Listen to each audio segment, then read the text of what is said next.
G'day, welcome back to DC Extra. My name is Chris, and today we are going to be looking at 2015's Batman vs. Robin, the fifth entry into the DCAMU. The movie centers around Bruce Wayne and his son Damian, clashing over Batman's no-kill rule, while simultaneously adapting the best, or one of the best, Batman stories in the modern era, that being the Court of Owls saga, written by Scott Snyder. This movie picks back up with our two titular characters from the previous adventures in the DCAMU, specifically in Son of Batman, where Damian decided to stay with his father and learn from him, despite their conflicting outlooks on vengeance as opposed to justice, a key motif we will explore in this movie. We pick up around 6 months after that movie, and around 3 months after Justice League Throne of Atlantis, setting this movie firmly in February to March of 2014. The film opens with Robin stealing the Batmobile, as he tracks down missing children to a town 60 miles outside of Gotham City.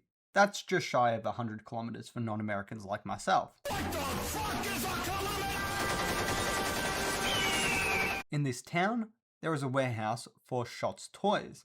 As you can imagine, this is a toy company, created by Winslow Schott, a name comic book readers may be familiar with, as he is typically an enemy of Superman's called the Toyman. In this movie, we learn that he was sent to prison 12 years ago. We do, however, get to meet him in the future of the DCAMU. In this movie, though, we meet his son, Anton Schott, who succumbed to insanity due to his father's abuse at a young age, and as a result kidnapped a group of children from Gotham, turning them into cybernetic dolls, with modifications such as knives and buzzsaws for arms.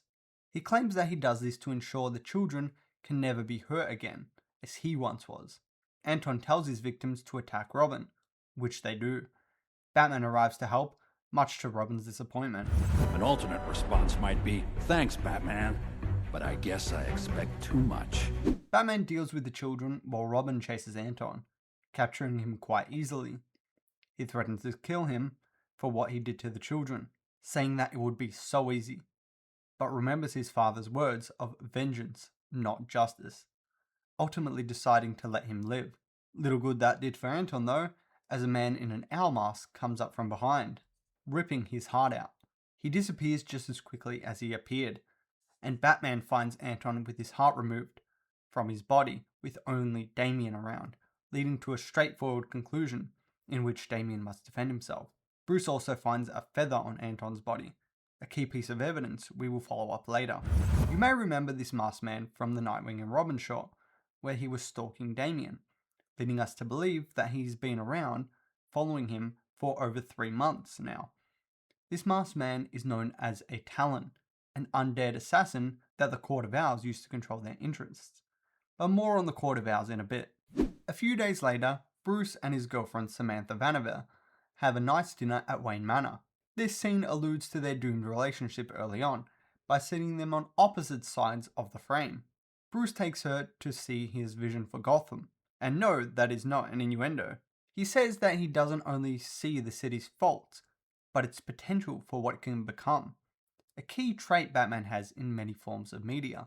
Just when Bruce and Samantha think they are alone, Damian wakes up from a fake nap, interrupting the couple. If you pay close attention, you can actually see Damian lying down on the couch earlier on. Just a nice attention to detail from the animators here.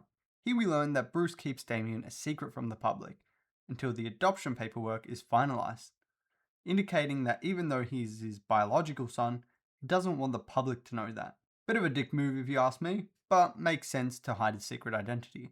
Samantha leaves, getting called away by an emergency board meeting. Most likely, that is a cover story for a Court of Owls meeting. As we will later see, she's the Grand Master of the court. Bruce and Damian connect over their interest in Charles Dickens. Bruce offers to show his son a movie adaptation of one of his works, specifically mentioning a 1948 movie directed by David Lean, making it the movie Oliver Twist, adapting the novel by the same name. Despite their movie night, Damian attempts to leave Wayne Manor, but is stopped by Bruce's security systems, essentially keeping him prisoner in the house. Just saying, if I ever went to prison, I'd want it to look like this, so definitely could be worse. Bruce prepares to go out to follow a trail from the previously mentioned feather, Not trusting Damien on his own, he gets Nightwing to babysit. And by babysit, I mean fight. If you remember from Son of Batman, I explained that Nightwing was Batman's first Robin. Dick Grayson, adopted by Bruce when his own parents were murdered. Batman follows the Feathers Trail to the Gotham Museum of Natural History, finding a bunch of exhibits of owls. We cut back and forth between the present and past, where Bruce remembers stories about the Court of Owls from his childhood. The first of which, Bruce's father Thomas Wayne recites a poem. Beware the Court of Owls that watches all the time, gazing from the shadows, behind cement and lime. They see you at the hearth, they see you in your bed.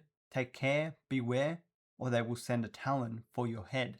Bit of a questionable bedtime story for a kid, but I'm no father, so who am I to judge? Thomas denies their existence though, saying it's just a story when Bruce asks. The next flashback shows his parents' murder. From Bruce's point of view, he sees an owl carrying a dead bat. A point to make here is that owls are natural predators of bats, serving as a subtle nod to the threat the Court of Owls is to Batman. A third flashback shows a young Bruce, absolutely nailing a shot on an owl with a bow and arrow, doing his best Green Arrow impression. You have failed this city. Sorry, had to mention Green Arrow, as it's one of my favourite TV shows. Interestingly though, Bruce being able to shoot an owl with such precision at a young age shows that he was already training shortly after his parents' murder. Or maybe archery is a rich kid sport. I don't know, I'm not rich. But speaking from experience, it is not as easy as it looks to hit a target, even at that close range. The fourth and final flashback shows Bruce breaking into the Harbour House, a supposed headquarters for the Court of Owls. But upon searching the house, he finds nothing, which causes him to finally accept that the court is not real. But coming back to the present, we find that not to be the case, as 3 talons descend upon Batman. He fights to the best of his abilities, but like the wild bat, the owls best him, only staying alive as the talons begin to melt in front of him. This being a direct result of their reanimation, not being a stable procedure. Incapacitated on the floor, Batman sends out a distress signal. Back at Wayne Manor, Dick Grayson talks on the phone to someone named Corey. As we find out in later movies, this is Coriander, more commonly known as Starfire, member of the Teen Titans. As we can tell by what they are talking about, they are clearly dating at this point in time, and we do pick up again with their relationship in following films. Dick gets a call from Alfred to alert him of Batman's distress signal, but he also discovers that Damian escaped from his room. We see Damian as Robin. He saves an old married couple from some thugs, beating the absolute shit out of them, showing his violent tendencies shining through once again. The Talon who killed Anton stalks Robin again, telling him to kill the thugs, and that he will not do it for Damian this time. Ultimately, Damian decides against killing them, but does follow Talon to his lair. Upon invitation, Talon says that he has come to Gotham to do what Batman refuses to do, that being eradicate crime by any means necessary, killing those who would harm the city. He tries to teach Robin that the ends justify the means, if the cause is worthy. A decision only exceptional people can make apparently, believing himself and Damian to be 2 of these exceptional people. Kindred spirits, if you will. Talon admits to stalking Damian, and asks him to join him. Talon gives him a device to contact him when he makes his decision, but asks not to let Batman know about him, to which Damian immediately agrees. Damian comes back home, and immediately gets caught sneaking back into his room. And now patched up Bruce gives him a lecture, and finds a sigh that Talon gave him, recognizing it as a weapon that he was attacked with a few moments earlier. Bruce threatens to send Damian to a boarding school in Switzerland should he try to run away again. Bruce locks away the sigh in a safe with the combination of 1939, or 1939, the year Batman first debuted in Detective Comics issue 27. Dick tries to defend Damian despite being played a fool by him. Through this conversation, Bruce says that just because he is biologically Damian's father, maybe that is not enough. Maybe biological ties aren't enough to make a man a father. Or a boy a son. Damian overhears this and sneaks out again. Alfred admits to shutting down the security systems to try and convince Damian that he is not a prisoner in his own home. Here I noticed a bit of resentment in Dick's voice towards Bruce, often cited as a leading factor in why he leaves Batman's side in the first place, and goes off on his own to become Nightwing. We don't get that origin mentioned in the DCAMU though, but it's alluded to a bit here. Damian activates Talon's contact device, seemingly accepting his offer. Bruce drives to a date with Samantha, but is attacked on the road by 4 identical cars trying to run him off the road. These cars are driven by members of the Court of Owls, each wearing masks. Despite not being in the Batmobile, he does a great job to avoid them, and even takes one of them out. He does, however, crash into one of them and gets kidnapped by the court. Upon waking up, he is sitting in front of an auditorium full of court members, along with the Grand Master, standing at the front of them talking to Bruce. Unbeknownst to him, he ended up getting to his date after all. The Grand Master recites the court's history, saying that they used to hide in the shadows, influencing everything that happened in Gotham, but apparently they were forced into hiding after a faction rose against them, too powerful even for them to defeat. Returning now, to by their own admission, to do what's best for the city. The Grand Master mentions that the court's members are the sons and daughters of Gotham's wealthiest, being the key reason they are offering Bruce a place among them, but also because of his vision for Gotham, as he showed Samantha earlier on. Bruce pretends to appear interested, asking them time to think their offer over, but he plants a tracker on the masks that he was given, to be able to go back to their base as Batman. The Grand Master also says that Batman is currently being dealt with, which unknown to them is true, as he stands right before them, but more so is referring to their interest in Robin, and drawing him away from Batman, pitting them against one another. The court discusses Bruce's resistance, but the Grand Master remains hopeful that he will accept, unlike his parents. We see their lab, where they work on reanimating the dead into their talons. We learn here that, at least for now, the talons can only survive 8 hours, outside of their incubating chambers, but there is a breakthrough to get them to survive a full day, 24 hours. This is with the exception of the head talon, who is able to survive indefinitely, as we have seen him active for over 3 days now. What we can now surmise is that he is not like the rest of them, and is a living person as opposed to a glorified zombie. The court wants the head talon to undergo a ritual, to turn him into a reanimated corpse like the rest of them, most likely in order to control him better.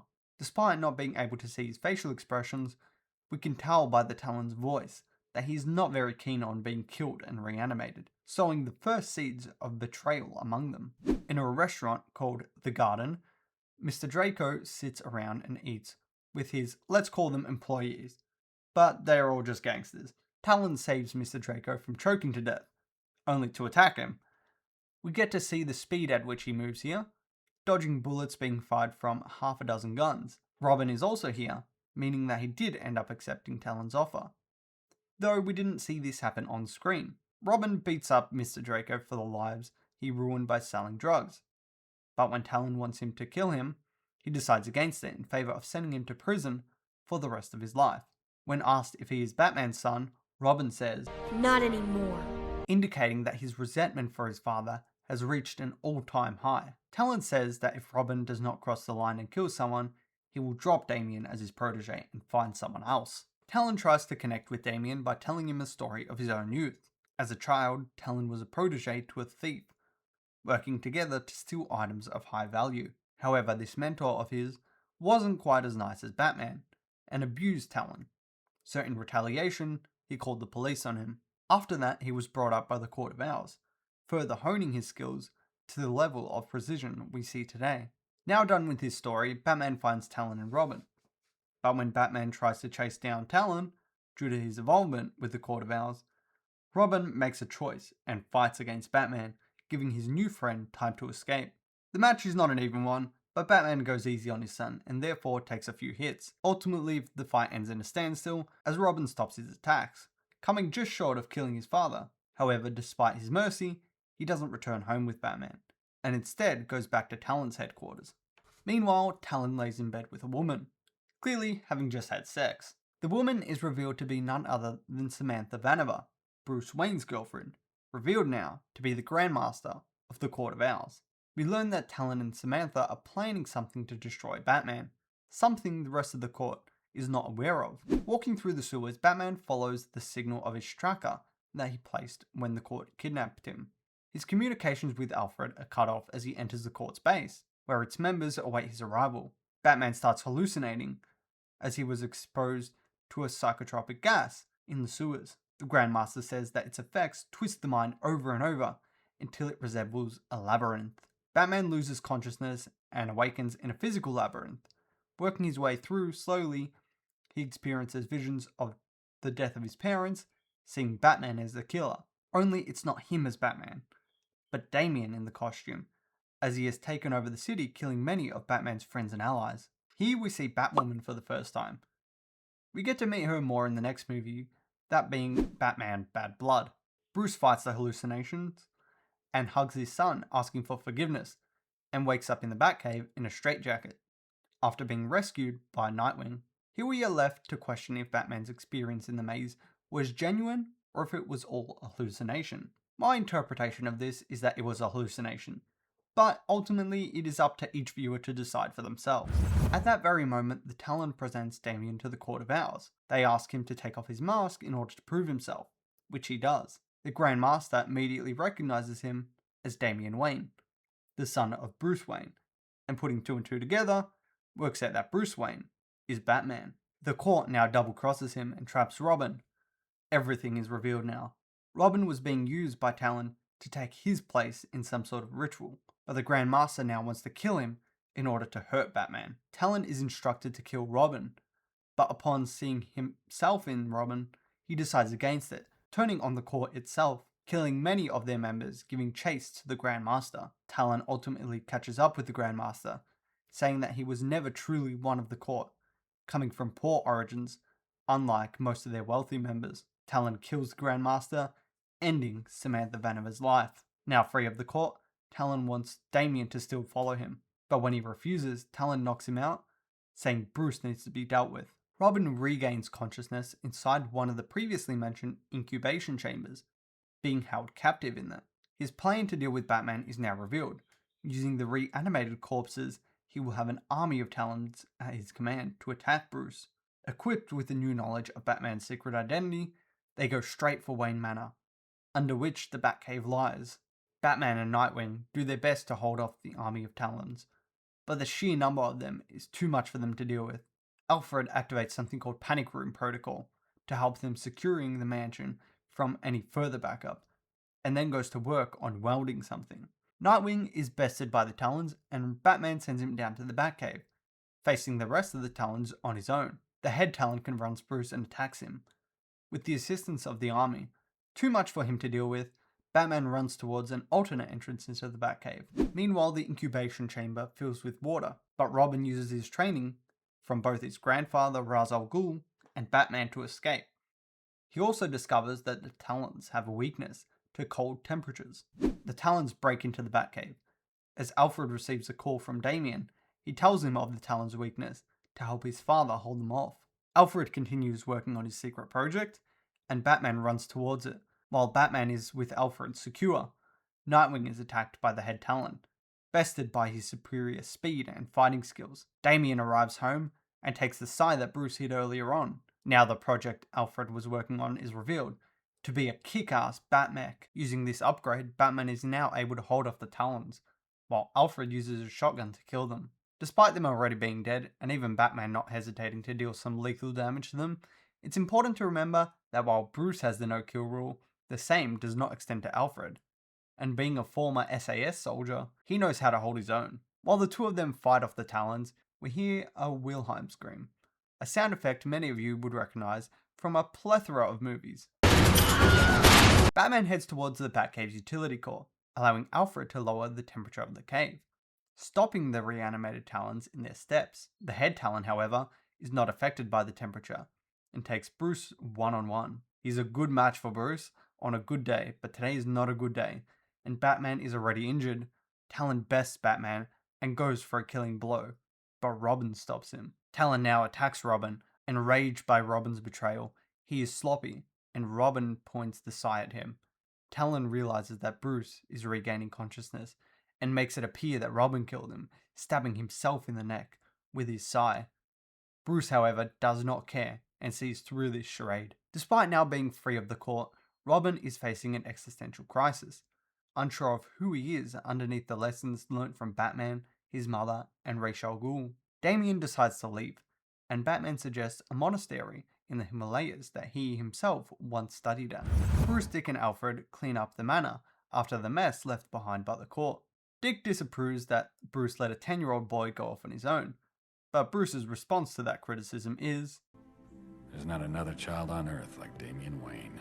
we see Damian in the mountains hiking toward what I can only assume is the monastery that Bruce mentioned, and roll the credits. That is where this movie ends. No post-credit scene on this one either. We do, however, pick back up with these characters in the next movie, that being Batman Bad Blood. But that is a conversation for another day. This movie was directed by Jay Olivier, who had previously worked on Justice League War and The Flashpoint Paradox, among several other DC titles. The main cast of this movie consists of Stuart Allen as Robin, Jason O'Mara as Batman, Sean Mayer as Nightwing, Jeremy Sisto as Talon, and the late David McCallum as Alfred, whose last movie role was in this film actually. And last but not least, a vocal cameo by the great Kevin Conroy as Thomas Wayne, who, as you should know, has played Batman in a number of DC projects, most popularly Batman the Animated Series and the Arkham games. Now, when it comes to connections to the comic books, this movie was largely adapted from the Court of Owls saga, written by Scott Snyder. Despite the movie adapting this book, it still stands apart as its own story, as Damian was not a very big part of that comic at all. Whereas in the movie, he is the second most important character, behind Batman of course. Damian's inclusion here, and his conflict with Bruce, was pulled from Batman and Robin, Born to Kill, written by Peter J. Tomasi. Combining these two stories makes for a compelling tale in its own right, one that I believe fits better into the DCAMU if either one of them were to be adapted on their own. For this section, I will focus more on the Court of Owls saga, as its events are more closely followed. In the comic, Bruce struggles to deal with the fact that he has let a secret society hide in the shadows of his city. This isn't really conveyed too much in this movie, and his conflict is linked closer to Damian and his distancing from his son. Additionally, Samantha Vanaver was an original character to this movie. This adds more emotional depth for Bruce. However, I don't think that it landed especially well, at least not to the degree that the directors might have intended. When he learns that she is the Grand Master, he kind of brushes it off as kind of suspecting that already. That being said, her inclusion helps to set up Bruce's project to better Gotham City, which makes him a target for the Court of Owls in the first place. Finally, the maze sequence in the comic was a physical location, whereas in the movie, it is left more open-ended, allowing the viewer to decide if they believe it was all a hallucination, physical, or a mixture of both. This change I think was quite clever, as it still explores the emotional hardships that Bruce undergoes, but in a way that allows the audience to draw their own conclusions. Anyway, that is all for this video. I hope you did enjoy. If you did, consider leaving a like and subscribing for more content like this. Turn on your notifications if you want to be alerted as soon as my next DCAMU breakdown is out, that being Batman Bad Blood once again. That is all for today though, so until the next one, I'll be seeing ya.